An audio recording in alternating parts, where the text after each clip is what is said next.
There are three great questions to intentionally disrupt any kind of conversation. One is, what would you suggest? Somebody starts complaining and you just say, well, what would you suggest? If you keep asking that, they're going to move to coming up with some solutions. The second is, what would it take for you to agree? What would it take for you to agree? You can just raise your hand and say, well, listen, there's a lot of conversation, but how do we get agreement around here? And if you ask that enough times, it'll redirect everybody's focus to finding a solution. The third great question is to say, can you live with it? I don't know about you, but I've wasted stupid time on this planet having dumb arguments where if I just asked myself, could I live with it? I could live with it.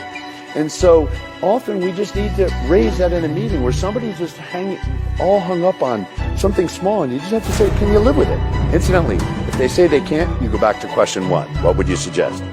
I've never, ever seen a time when you say, what would you suggest? What would it take for you to agree? Or could you live with it? When you go through that cycle that you can't get a breakthrough. Every single time I've ever done this, and every single time I've ever coached somebody to do it, they've always had a breakthrough and found a solution.